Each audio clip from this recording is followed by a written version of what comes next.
Damaged Defenders by Sherza. Chapter 141. Loki.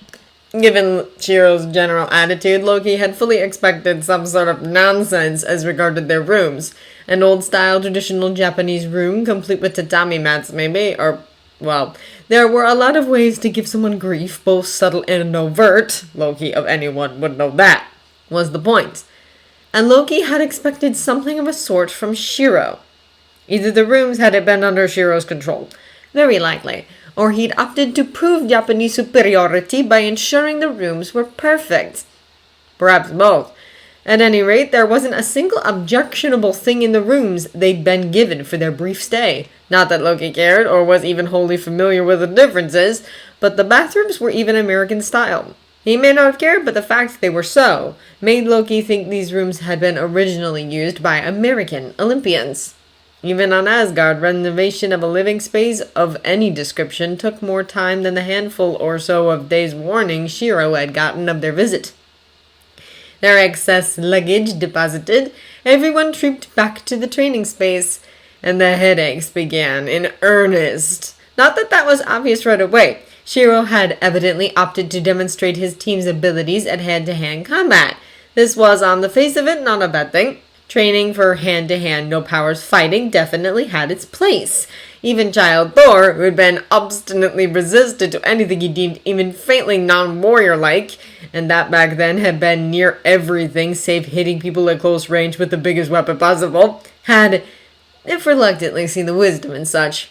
Because it was entirely possible for one to lose one's weapon of choice, or have it break, or have an enemy grab one in such a way that bringing a weapon to bear was impossible. Moreover, in the sort of long, way more enemies than there are allies kind of fight they'd be facing against the Chitauri, fighting sans powers would be required. Powers of any sort used energy. Energy which would eventually get low, or the use of such would tire one to the point it became dangerous on the battlefield. Loki had, of course, heard of and read about martial arts by now. He'd even seen some martial arts moves done, mostly by Natasha. Natasha being who and what she was, however, Loki hadn't seen those moves done in the proper, codified manner. Nor had he seen moves from just one kind of martial art. Natasha was, above all else, pragmatic in the extreme and used whatever worked. Seeing three men who were well versed in niceties of the same martial arts sparring in real time was interesting and instructive, for both good and ill. Most of the moves, done at speed and with intent, could do serious damage to even someone like Thor, especially the ones that used an opponent's own moves and momentum against them. That sort of thing would take out half the Asgardian army simply because not a one of them had any real idea what to do with that sort of fighting. Oh, they could duck punches and the like, but being grabbed mid-punch and thrown halfway across our room, they'd have no idea how to handle that and wouldn't even see such a thing coming. No Asgardian worth the name would dream of fighting in so dishonorable a fashion. For that matter, Loki himself only barely knew what to do in such a fight simply because he hadn't encountered so-called dirty fighters much. Oh, the Vanir were plenty pragmatic, but most of their tactics were focused on dealing with the dragons that occasionally made life interesting for the realm. Such tactics weren't all that useful against a single, much smaller opponent. The dwarves were likewise pragmatic, but enough smaller that what Loki did to deal with them in his spar wouldn't really work against a larger opponent. That said, thanks to such things, Loki knew he'd have a bit better luck. Add in his ability with magic and his overall adaptability, and he had quite an advantage over most Aesir when it came to dealing with so-called dirty fighting. And he hadn't been afraid to employ it against his opponents either, which of course had earned him no end of grief. That said, while many of the moves would be devastating in the right circumstances, many of them were also on the showy and energy-wasting side. At least for a sustained fight, anyway. Especially the sort they were in for when Thanos got here. And Loki wondered at the three men's ability to stray from what were obviously codified forms, if wildly different from the Asgardian version of codified fighting.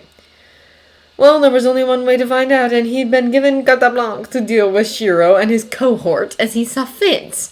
Loki gave a very particular toothy grin, one that most of the Asgardian court was familiar with, as it always presaged Loki doing something they considered scandalous.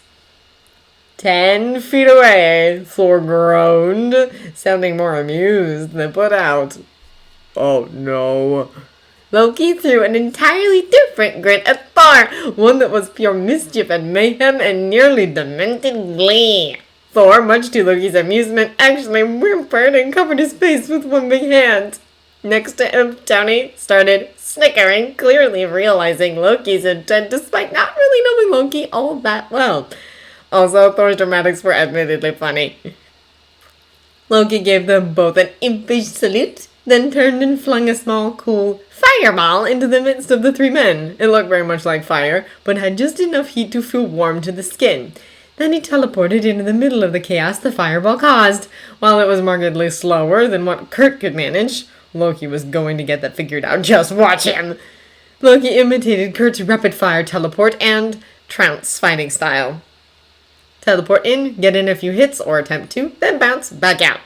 He managed that 4 times before the men managed to recover from both the surprise fireball and Loki's surprise attacks and figured out a way to try to combat the sneak attacks.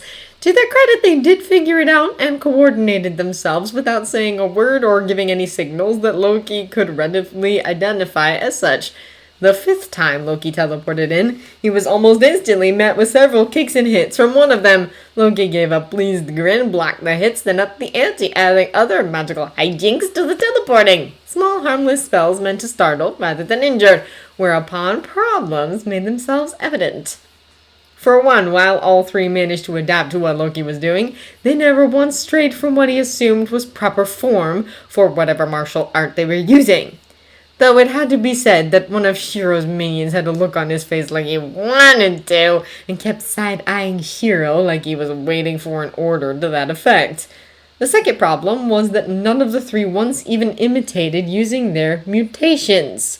Loki was willing to forgive not actually using their mutations, especially Shiro, as his mutation was particularly destructive in nature. But not even faking it? That was going to need addressing. Like, right now. Hopefully the 2 minions would be able to unbend enough to take the lesson to heart. "Do you think, then, that all fight with honor and restraint?" Loki asked, even as he darted in to jab at Chiro's ribs. "That all beings follow the rules you have set yourselves to live by? I assure you they do not."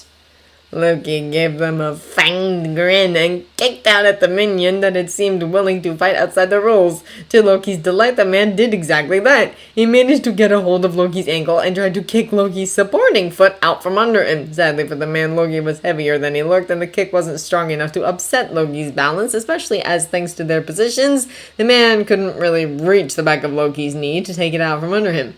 Loki yanked his leg free of the man's grip and resumed talking, this time without trying to attack whilst doing so. "In point of fact, no one in the realms knows, or cares, that your beloved country exists. Most of them hardly know or care that this planet exists, come to that. Those that do, thanks in large part to Odin's decisions long ago, think Midgard, that is what they call Earth because they do not know nor care that you call it something else, and its citizens to be a barbaric, primitive backwater populated by beings barely evolved beyond the beasts of the fields." The best part was that Loki wasn't even lying. Oh, the realm rulers knew now that humans and Earth were far more than they had thought them to be. But even they had been of that opinion before the tour Tony and Steve had undertaken. Everyone else, if they thought of Midgard at all, had at best dismissed it as wholly unimportant in all regards. At worst, well, there had been whispers in dark corners from time to time about conquering Midgard and taking it for themselves. Such whispers had gotten precisely nowhere for a number of reasons, but they'd existed. "And even did the residents of the other realms know, care about, and follow your ways, I assure you the Chitauri do not. They were, so far as any knows, created by a being so mad he believes death to be a real being, that he wishes to wed. The Chitauri do not know that the word honor exists, never mind having any. They will kill all in their path by any means necessary. Battling such beasts honorably will only see you killed, and your countrymen with you." Not to mention the rest of the planet, of course. Stunningly, Shiro actually seemed to be listening, while also looking disgusted and annoyed as was humanly possible. Perhaps because what Loki was saying fed into his unshakable belief that anyone not of Japanese blood was inferior.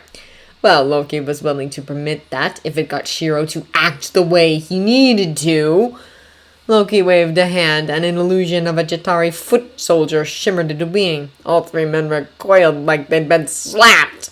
Loki didn't much blame them. The Chitauri were not pleasant to look at. "This is your enemy, gentlemen. Well, one of them."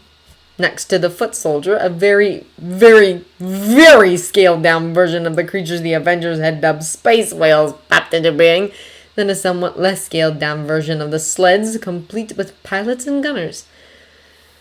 "These are the rest. The latter two were scaled down.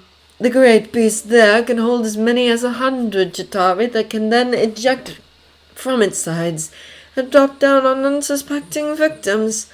There are thousands of such beasts, perhaps hundreds of thousands, and an uncountable number of the smaller vehicles. They will swarm this planet like an out-of-control swarm of locusts, destroying all in their path." The more adaptable minion poked at the illusion of the space whale, blinking when it disappeared in a shower of green and gold. "Apologies, these illusions dissipate when touched." Loki could, of course, do illusions that did not dissipate when touched, but it took a lot more concentration and magic to do. He reserved such effort for when a scheme or battle required it, which had been very seldom. Seldom enough that Thor had no idea it was even possible. The space whale reappeared with a thought and a twist of the hand, and this time all three men circled the thing, clearly examining it. "Tony, didn't you say the scientists examining the remains of the space whales had started sending schematics to you?" Loki asked him. "Yep," Tony said and walked up beside him, pulling a Stark packet apparently out of thin air, as Loki was fairly sure the clothes Tony was wearing couldn't hide the pad. A few taps and a bright blue schematic of a space whale came up on the screen. Or, well, Loki saw a partial schematic. Clearly the scientists hadn't gotten all of it investigated and rendered in a drawing, as there were blank bits here and there. Shiro and his minions took the invitation for what it was and gathered around the pad, and Tony to examine his opponent. Loki brought down a smirk. Step 1 in getting Shiro to tolerate the existence of others without being nasty. Complete. Loki was even willing to bet Shiro was at least part way to considering expanding his frankly idiotically tiny team. Vanguard hadn't exactly coined the phrase. Versions of it existed on every realm, but the enemy of my enemy is my friend was a tactic that worked when it was employed correctly. Especially when it was less enemy and more someone I loathe with all my being. Having a common enemy could and had gotten the bitterest of rivals to work together all throughout the history of all the realms.